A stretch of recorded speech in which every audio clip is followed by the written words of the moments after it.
Hello friends, welcome to my TET class. Friends, आज हम देखेंगे त्रिभुज पे आधारित कुछ कॉन्सेप्ट है जिन्हें हम समझेंगे। पीछे मैंने कई सारे क्वेश्चन डाले थे त्रिभुज के, तो वहाँ पे एक कमेंट्स था, एक क्या कई सारे कमेंट्स थे कि मैम यहाँ पे जो जोड़ने और घटाने का प्रोसेस है वो कैसा है, एक बार इसको थोड़ा सा और अच्छे से समझा दीजिए। तो मैं यहाँ पे ये आप देख रहे हैं प्रश्नों के माध्यम से एक अभ्यास पुस्तिका है जहाँ से मैं इस तरह के क्वेश्चन को उठाकर लाई हूँ आपके लिए। यहाँ पे आपको इस त्रिभुज में एक कोण दिया होता है, आपसे दो कोणों का मान पूछा जाता है, कभी दो कोण दिए होते हैं, एक कोण का मान पूछा जाता है, तो वो कैसे आप निकालेंगे। तो देखिए, त्रिभुज चाहे आपका कैसा भी हो, जैसे मैंने आपको बताया था त्रिभुज को हम दो भागों में दो तरीके से पहले बांटते हैं। कैसे? एक तो कोण के आधार पर और दूसरे भुजा के आधार पर। अब इसके अंतर्गत देखें तो इसके भी तीन तीन भाग आपको मिल जाते हैं, जैसे कि पिछली वीडियो में आपको बता चुकी हूँ, डिस्क्रिप्शन में उसका लिंक भी मिल जाएगा, आप उसे भी जरूर देखिएगा, क्योंकि त्रिभुज को समझने के लिए वो चीजें जानना बेहद जरूरी है। जब आप इन चीजों को जान लेते हैं तो चाहिए आपका कोई सा भी कोण के आधार पर त्रिभुज बना हो और चाहे भुजा के आधार पे आपके जो भी त्रिभुज आपके सामने होगा उन तीनों कोणों में, अब देखिए त्रिभुज में तीन कोण बन रहे हैं, तो इन तीनों कोणों का जो योग होगा वो 180 अंश ही होगा। चाहे इसमें कोई समद्विबाहु त्रिभुज हो या विषमबाहु त्रिभुज हो या समबाहु त्रिभुज हो, इन तीनों त्रिभुजों में जो कोणों का मान होगा वो 180 अंश ही होगा।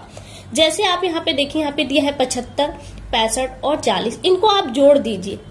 75, 65 और 40 उनको आप जोड़ेंगे तो आपको 180 अंश ही मिलेगा, इससे कम या ज्यादा नहीं मिलेगा। लेकिन बात ये है कि मान लीजिए आपसे ये 40 अंश का कोण छुपा दिया गया और आपसे पूछा जा रहा है कि ये तीसरा कोण, मतलब हमने जो कोण सी छुपा रखा है ये कितने अंश का है, तो आप क्या करेंगे? 75 और 65 को जोड़ देंगे। 75 और 65 को यहाँ पे आप जोड़ दीजिए, 5 और 5 10 की 0 हो गया, यहाँ पे 7 और 7 14, कितना हो गया? 140 अंश आ गया। हमने जब इन दो कोणों को जोड़ा तो इन दोनों का योग कितना आया? 140 अंश आया। और कितना होना चाहिए तीनों कोणों का योग? 180 अंश। अगर दो कोणों का मान 140 अंश है तो 180 अंश जो तीनों कोणों का योग है, अगर 180 में से हम 140 माइनस कर देंगे तो हमें क्या मिलेगा? आप जानते हैं 40 मिलेगा, और आप देख रहे हैं कि यहाँ पे 40 कोण का मान दिया हुआ है। वही प्रोसेस है, मान लीजिए आपसे 75 का छुपा लिया जाता है या फिर न दिया गया हो, आपसे कहा जाए कि एक कोण 65 अंश का है और एक 40 अंश का है, तो तीसरा कोण कितने अंश का होगा? तो आप क्या करेंगे? 65 और 40 को जोड़ देंगे, कितना आएगा? 105। 180 में से माइनस कर देंगे तो आपको मिल जाएगा 75। जैसे कि एक प्रश्न बनता है, यहाँ पे दे कि आपकी एक त्रिभुज है जिसकी दो भुजाएं बराबर हैं, तो जिस त्रिभुज की दो भुजाएं बराबर होंगी उसके कोण भी, जो दो कोण होंगे वो बराबर होंगे। और ऐसे में मान लीजिए हमने एक ये ले लिया, सिर्फ समझने के लिए आप समझिएगा कि इसमें मान लीजिए ये कह रहा है कि ये भुजा और ये भुजा बराबर है, ये भुजा और ये भुजा क्या है? बराबर है। तो इसमें दो कोण ऐसे होंगे जो बराबर होंगे। इस भुजा के सामने कौन सा कोण है? ये वाला कोण है। और इस भुजा के सामने अगर हम देखें तो कौन सा कोण आएगा? ये वाला कोण आएगा। ये दोनों कोण क्या होंगे? बराबर होंगे। और ऐसे में आपसे ये कह दे कि ये कोण 70 अंश का है, तो जाहिर सी बात है ये कोण भी 70 अंश का ही होगा, ये कम या ज्यादा नहीं होगा। यानी कि समद्विबाहु त्रिभुज होता है तो इसमें दो भुजाएं बराबर होंगी तो उसके दो कोण भी बराबर होंगे, और ऐसे में आपसे एक कोण देकर दोनों कोणों का मान पूछ सकता है। तो आप क्या करेंगे? जो बराबर होंगी, एक कोण बराबर है तो उसके सामने की जो कोण होगा, अब इसके सामने का कोण भी बराबर ही होगा, और ऐसे में आप दोनों कोणों का योग करके 180 में से माइनस कर देंगे तो आपको तीसरे कोण का मान निकल जाएगा। बस यही प्रक्रिया है, जोड़ना है केवल और घटाना। ये प्रक्रिया अपना के आप इस तरह के जो त्रिभुज संबंधी कोण निकालने हैं वो आप इजीली निकाल लेंगे। अब देखिए यहाँ पे एक और आता है आपका, ये है समांतर रेखा पर आधारित। अगर आप त्रिभुज को पूरी तरह से समझ चुके हैं तो एक तिर्यक रेखा पर आधारित प्रश्न होता है, आप इसे समझ जाएंगे तो इसी के समानांतर, इसी चाहे इस रेखा के समानांतर कह लीजिए या इस रेखा के समानांतर एक और लाइन खींच के आपको ये कॉन्सेप्ट दे दिया जाता है। आप इसे समझ चुके हैं तो ये आपके लिए भी इजी है, इसमें भी कोई कुछ भी दिक्कत वाली बात नहीं है। चलिए आइए एक और चीज हम देख लेते हैं, प्रश्नों को इसी तरह से एक और प्रश्न को समझते हैं हम।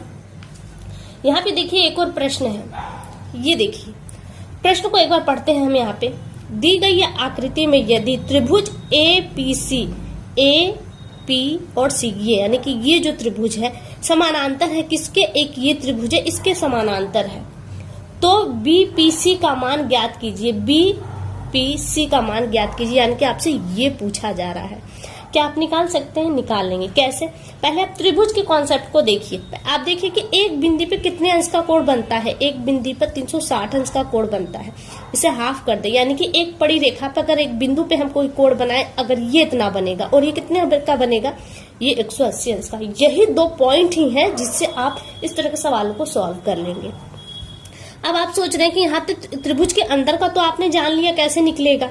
आप इन दोनों का योग कर देंगे, 180 में से माइनस कर देंगे तो आपको ये मिल जाएगा। लेकिन अब इसका मान कैसे निकलेगा?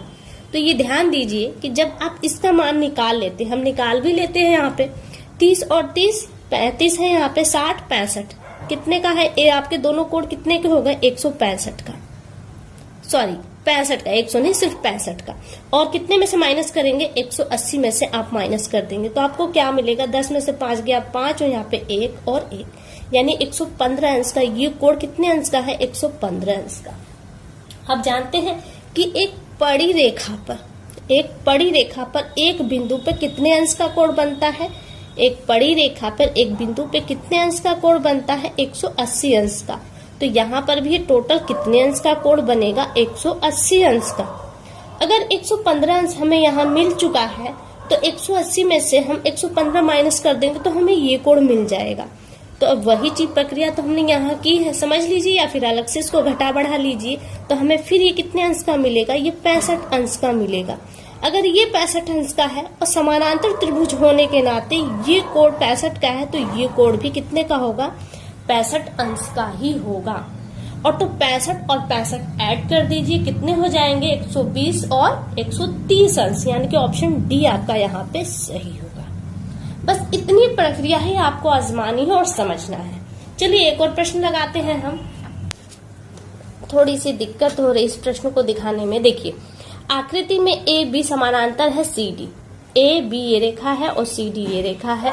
इसमें ए बी ओ 60 अंश है, ए ओ बी 20 अंश है, ओ डी सी, ओ आपका कहाँ है? ओ डी सी आपको बताना है कि यानी कि ये वाला आपको कोण बताना है। देखिए त्रिभुज यहाँ पर भी एक त्रिभुज आपको साफ साफ यहाँ पे दिखाई दे रहा है, एक त्रिभुज यहाँ पे, और इसमें ये जो रेखाएं हैं ये समानांतर रेखाएं हैं। और समानांतर रेखा पे जब कोई तिर्यक रेखा काटती है संगत समानांतर कोण के आधार पे आप कई सारे कोणों को निकाल लेंगे। खैर वहां से छोड़ दीजिए, एक बार यहाँ पे आ जाइए। इस तरह की जो आकृति बन रही है यहाँ से आप देख रहे हैं समान आकृति है। अगर एक पल के लिए ध्यान दीजिए, अगर यहाँ पे इसे पिनअप कर दे, इस तरह से इसको हम पिनअप कर दे और यहाँ से इस आकृति को घुमाने लायक होकर हम घुमा दे तो ये जो आकृति है पूरी तरह से इस पे सेट बैठ जाएगी। आप समझ सकते हैं ये रेखा बराबर ये रेखा होगी, क्योंकि इस कंडीशन में जो रेखाएं होती हैं ये बराबर होती हैं और ये रेखा बराबर ये होगा। यानी कि इसको जब हम डायरेक्ट इसको ऐसे ले जाके इस पे ऐसे बिठाएंगे तो एकदम परफेक्ट बैठ जाएगी। तो ये कोण बराबर ये कोण मिल जाएगा, यानी ये भी आपको 20 अंश का मिल जाएगा। और ये कोण कहाँ पर जाएगा? यहाँ पे जाएगा। और ये कितने अंश का है? 60 अंश का है। आपने यहाँ से इसको समझ लिया। अब ये कोण पूछा है आपसे, यहाँ तो दिया नहीं है, तो आप क्या करेंगे? एक त्रिभुज के पैटर्न को अपनाएंगे। 60 और 20 कितने होते हैं? 80 होते हैं। और तीनों कोणों का योग कितना होता है? 180। 180 में से 80 माइनस कर दिए, बचा क्या? 100, यानी कि डी कितने अंश का कोण है? 100 अंश का कोण है। यहाँ से ऑप्शन कौन सा सही होगा? ऑप्शन ए आपका यहाँ पे सही होगा।